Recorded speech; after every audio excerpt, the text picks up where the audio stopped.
Israel releases 51 Arab prisoners and the bodies of 9 guerrillas.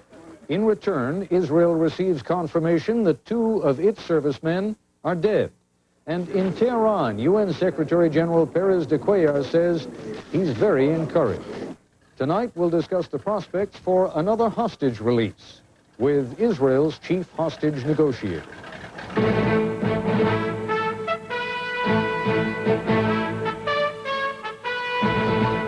This is ABC News Nightline. Reporting from Washington, Ed Koppel.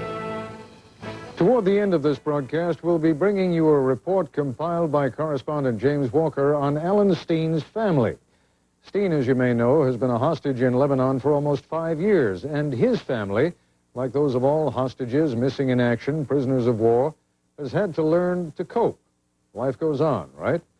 It's really academic to all these families what deals are fashioned and what political considerations go into the crafting of the deals. They want their loved ones home.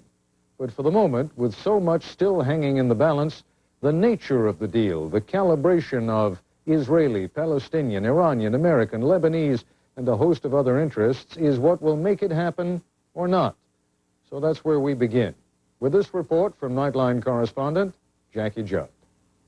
As it has for centuries, the Middle East traded in human collateral. Today's trade raised hopes that Western hostages, including 5 Americans, may soon be freed. We hope that this will be the first of a series of stages, at the end of which the question of the hostages, of the prisoners of war, of the missing in action will come to completion.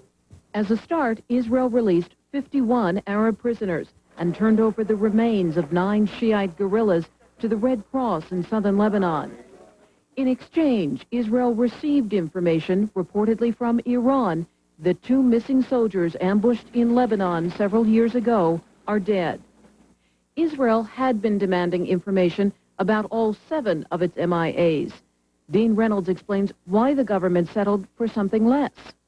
The number one priority for the Israelis is not to be seen as an obstruction in the hostage crisis, but there is also some consideration to improving the Israeli image. By moving the process along, they could have a ripple effect on other issues, perhaps even the loan guarantees which the Israelis are requesting from the American government. Israel credits UN Secretary General Perez de Cuellar, now in Tehran, for today's breakthrough and for possibly breaking the hostage logjam. But there's more at play than a single diplomatic mission. Iran, as well as other patrons of the fundamentalist kidnappers, have reasons to end the hostage crisis that didn't exist a few months ago. For example, Tehran needs economic help, and it's looking westward for that. It's very important on the Iranian agenda to normalize economic relations with the rest of the world.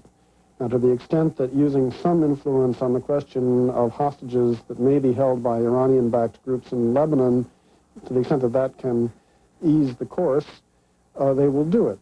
Syrian President Hafez al-Assad also is looking for economic help from the West to replace Soviet assistance. Lebanon's new government wants the hostage issue settled as it tries to rebuild a devastated country. In short, nations that tolerated or even encouraged hostage-taking have lost interest. I think the value of hostages generally has gone down as compared to a couple of years ago, partly because of the ascendancy of the United States and the decline of the Soviet Union and sort of the reorientation of politics in the region. So does that mean some or all of these American hostages will soon be home? Predictably, Iran says that's up to Israel and its willingness to release all of its Arab prisoners. I think from that moment, perhaps only a few days will pass that the whole hostage fiasco will be finished and go to the history. Some say that is misplaced optimism given all of the false starts of the past. As if to underscore that, a pro-Iranian Hezbollah leader said today that yes, there will be a hostage release, but asked when, he said next week, next month, or longer, and then conceded he really didn't know when. This is Jackie Judd for Nightline. When we come back, we'll be joined by Israel's chief hostage negotiator, Uri Lubrani. This is ABC News Nightline, brought to you by Ford Motor Company. In the 80s, the Ford Taurus and Mercury Sable changed the shape of cars in America. And now, as a part of Ford Motor Company's multi-billion-dollar investment in the 90s, the 92 Taurus and Sable have been reshaped, refined, and re-engineered so that Ford quality comes shining through like never before, and just when everyone else thought they'd caught up. See for yourself September 26th at your Ford and Lincoln Mercury dealer. Amazing things happen when you make quality job one. I'm alive, Jeff Hashimoto. I'm alive, Vonda Williamson. I'm alive, Sonia Schofield. I'm alive, Howard Weber. Want to get more out of life? I'm alive, Jessica Weber. Get airbags. See your Allstate agent for a list of cars with airbags. We're alive.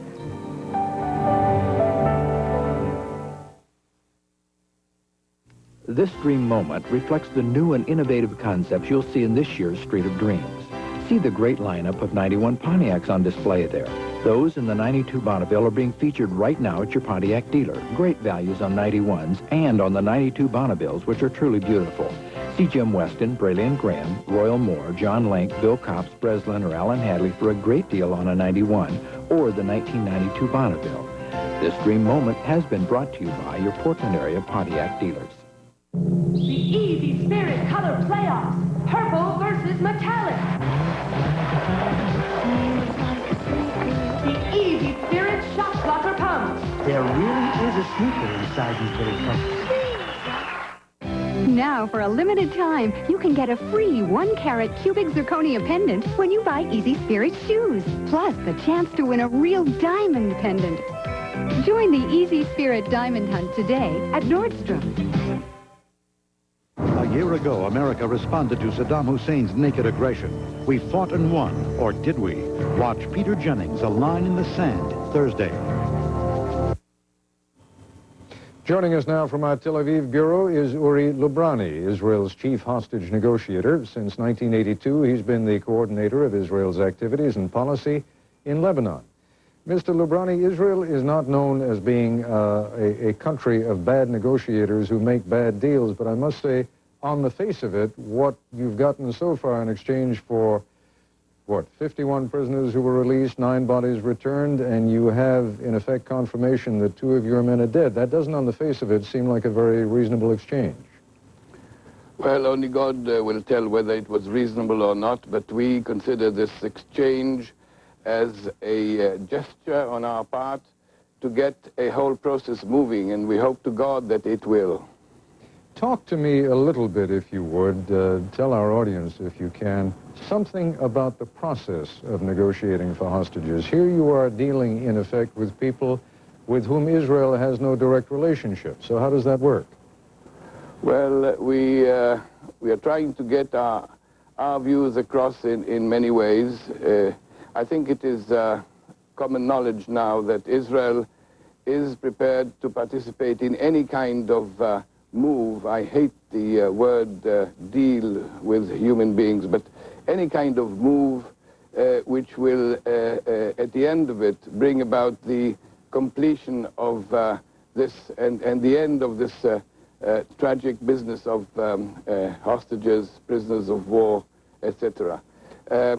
We do it in many ways, and of late, as is known, the Secretary General has been approached by the Iranian government to lead a move of that sort.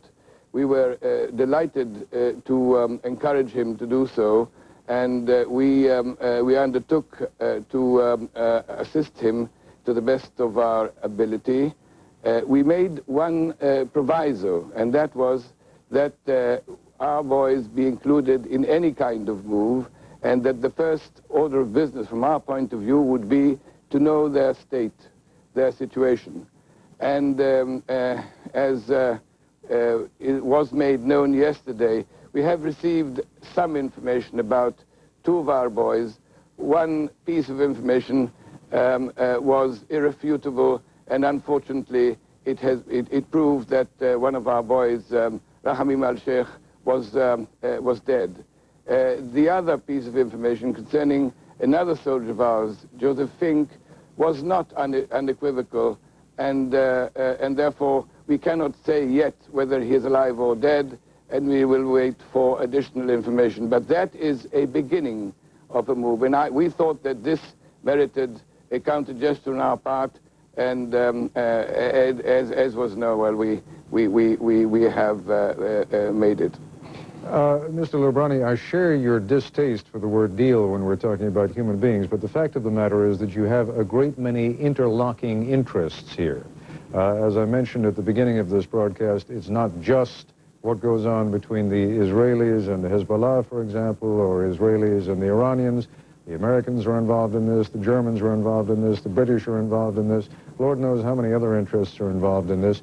Is there, and I am going to use the word now, is there an overall deal that is being crafted where move 1 leads to move 2, leads to move 3, or are you still taking it step by step without knowing quite where it's going to lead? Well, that's a very difficult question to answer. I hope to God there is a move, a general move, at the end of which the whole problem will be solved. I think this is what the Secretary General has in mind. I think that this is possibly one of the reasons he's in Tehran just now. I know that all parties concerned are in their own way seeking a solution to this problem, including those parties which are holding the hostages and the prisoners. And, you know, when there is a will, there is a way. And I think that the time is mature for such a move to materialize. It'll take a lot of acumen, a lot of patience, a lot of tough nerves. But I think that more than ever before, the ground is fertile enough for such a move to be a success. All right, let me ask you then to give an American audience at least the beginnings of an answer to the question that they're waiting to hear. You seem to be suggesting that at the end of this process, or maybe not even at the end of the process, but that somehow as a part of this process, that the Americans who are being held hostage will also be released. Oh, absolutely, absolutely. I wouldn't consider the question solved as long as any hostage will remain in detention. As we said, I mean, what sort of gesture we did make yesterday was also designed to push along a release of Western hostages, which I hope will take place. I'm not quite sure if I got exactly the answer I was looking for. Obviously, and maybe I phrased the question improperly, obviously somewhere at the end of the process, all the Western hostages are going to be involved. What I'm asking you is whether this is like a row of dominoes that is going to be falling over now, and we can expect that somewhere within a matter of days or weeks or a couple of months at most, you expect the process to be complete. Well, yes, indeed I do. I hope to God it will. I'm sorry, I was listening to someone else on my earpiece for a moment and I didn't hear your response. You said, yes, you do? Yes, you do. I said, I hope to God it will. Well, we all hope to God it will, but what I'm asking you is what your expectation is, not what your hope is. Yes, well, I do expect that this will happen. It will be, it won't happen in one shot, but in my perception, the process will be such that after a series of moves, all the hostages, prisoners of war, and other MIAs will return to their mother countries. Let me, at the risk of throwing my technical colleagues here a curve, introduce a colleague of mine, Charlie Glass, who has been in Tehran and is covering the visit of the UN Secretary General. And we've been having problems with the satellite all evening long. Charlie, can you hear me right now? Charlie Glass, can you hear me? It's Ted in Washington. All right, I'll tell you what, as soon as I hear that we've been able to resolve the sound problems with your kind permission, Mr. Lubrani, I'll bring Charlie in so that we can find out what's going on in Tehran. What is it, what role do you think that the Iranians are playing at the moment? Does it appear to be a positive one?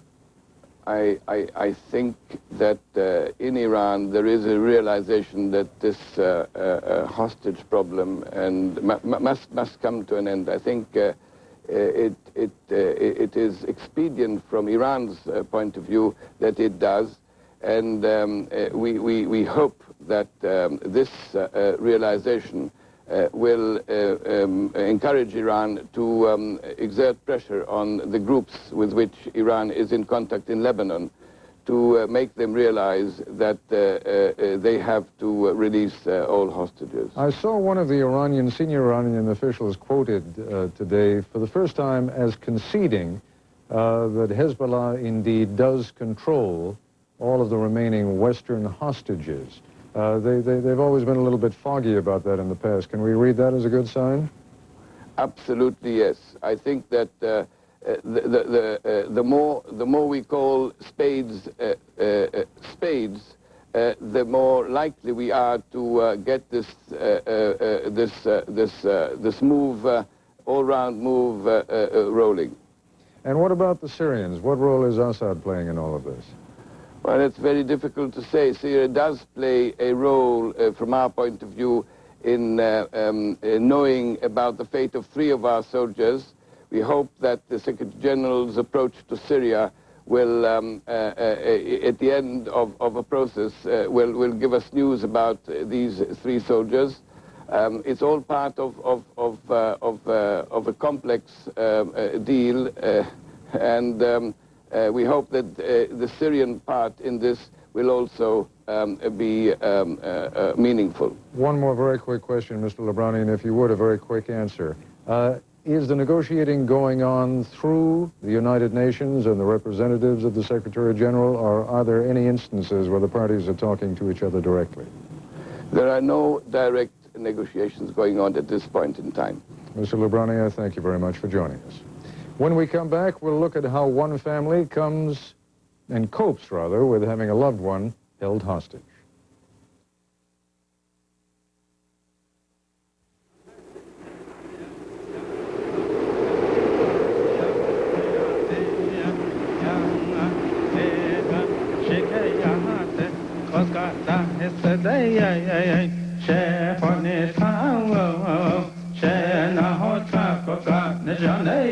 Just how realistic is the audio system in the Lexus LS400?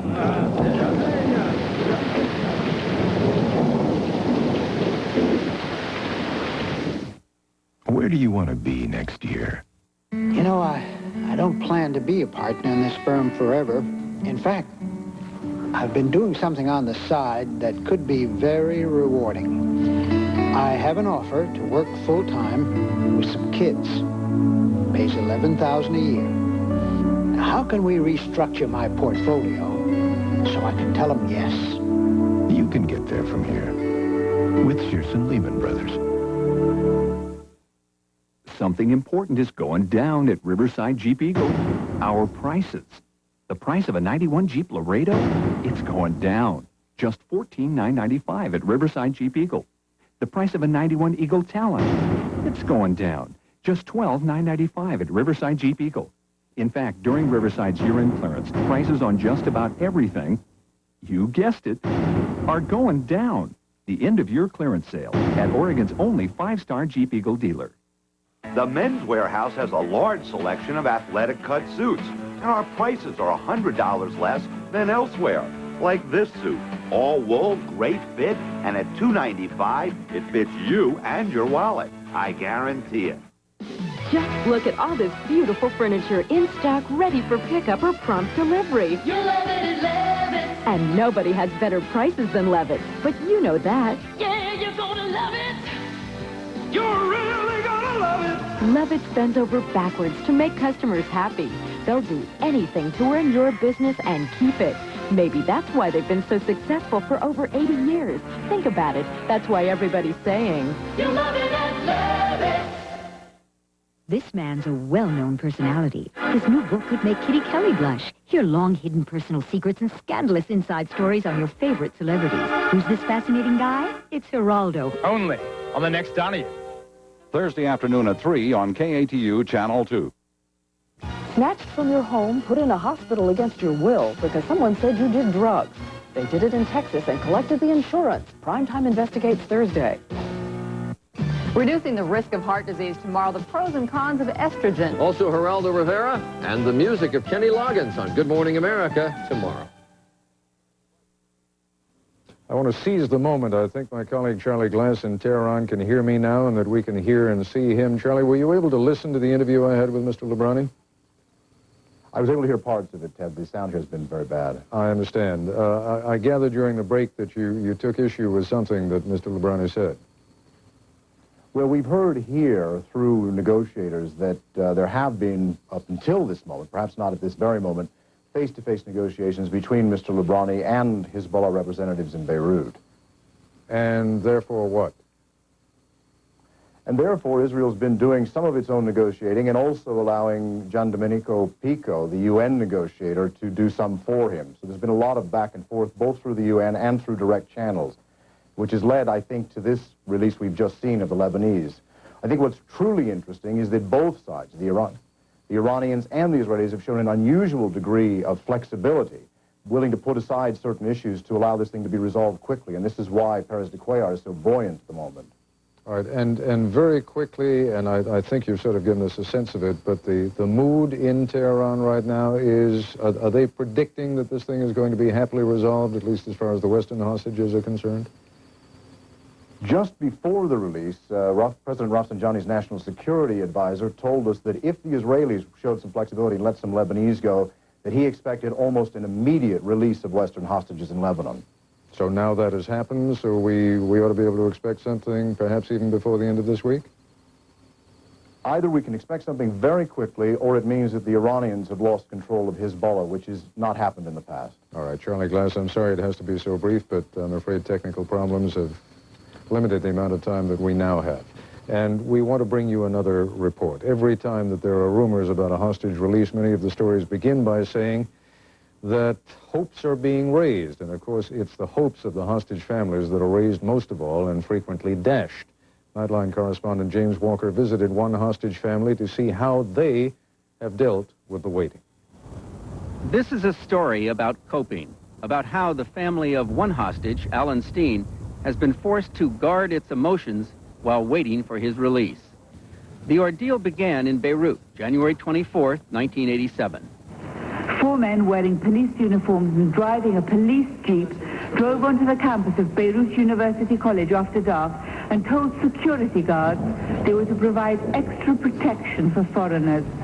Instead, Alan Steen, professor of journalism, was taken hostage by those 4 men who identified themselves as members of the Islamic Jihad for the liberation of Palestine. For 4.5 years, his family has had to rely on fuzzy pictures for clues about his health. Alan's younger brother, Bruce. Sometimes he's clean-shaven, other times he has the beard. Evidently, he started smoking again. The latest one was in that sweatsuit that he wore. He looked okay. He looked good. He looked very frail, though. He looked like he's lost a lot of weight. Steen's absence has been particularly difficult for his 2 daughters, Becky on the left and Jackie.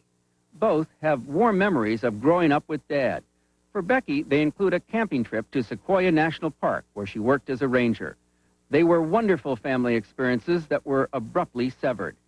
Since the kidnapping, there have been new jobs, relocations, and additions to the family. 2 years ago, Becky got married to Jim Monday. Everything that I've ever done with Jim has been while Dad's been held hostage, and it's really bothersome to think that there's never been a time where I could have a memory of saying, you remember that time we went to Dad's and had waffles? You know, and I want that desperately. Becky wants to help her dad catch up on what he's missed, so she's been saving news clips and a couple of more personal items, like a tape recording of Jim's marriage proposal. He is a professional firefighter. She was a paramedic. In 1988, they were bound not just by love, but by the fire department radio. This firefighter Money from Central Fire. Ask Becky if she'll marry me. Stand by. This is paramedic Steve. That's affirmative. In an effort to get family news to her father, Becky and Jim were married in 1988 by Reverend Jesse Jackson. They hoped Jackson's prominence would get this photograph published in Beirut and seen by their father. But it never happened. 6 days later, they repeated the ceremony with family and friends, and they had these home movies taken so that Alan Steen can hopefully one day see how his son-in-law joined the family. I'd like to take this opportunity to hold a minute's silence for Alan Steen and the other American hostages. It's interesting not knowing how he's going to relate to me. Becky's told me that he's never particularly cared for any of her past boyfriends, and I would like to have had very much the opportunity to ask him for permission to marry his daughter, and now he's going to have to accept me as his son-in-law and accept me as the father of his grandchild. And the grandchild, says Becky, is already showing a little steam, or steam, that is. My father has a very, very angry temper at times, and I have that to a certain extent, and he definitely does. If Alan is finally freed, he will face still another surprise, a second grandson he doesn't know about. Jackie's son, 2-year-old Jordan Scardino. I'm keeping a journal video for my dad and just taping everything that Jordan does, playing with our cat Casey and sitting on a pumpkin at Halloween, painting for the first time, his first eating of solid foods, he just he got it all over his face, and little things like that. She'll also have to tell her dad that Chris Scardino, who he last knew was dating his daughter, is now married to her. I think he'd be ecstatic to find out that, we stayed together. We had a beautiful son, and that things have been somewhat normal for us. For Jackie, the separation from her dad, the time lost, the family experiences unshared, none of that can end too soon. Every Thanksgiving and Christmas that goes by, I think this is going to be the last Thanksgiving that goes by without my dad, or this is the last Christmas that I'll, be without my father, and then another year rolls by and he's still not home. And while they must wait, they try to fill in the blanks by telling a grandson about a grandfather, and by so doing, bring life to their memories. It's my grandpa. Your grandpa. Yeah, That's my grandpa. That's right. You've never met him before, though. No, I don't want to show him. Would you like to meet him someday? Yeah. This is James Walker for Nightline in Thousand Oaks, California. Because of our technical difficulties between here and Iran, I'd like to warn our affiliates that we will just be going a few seconds over in this broadcast. We're not quite on time. I'll be back in just a moment.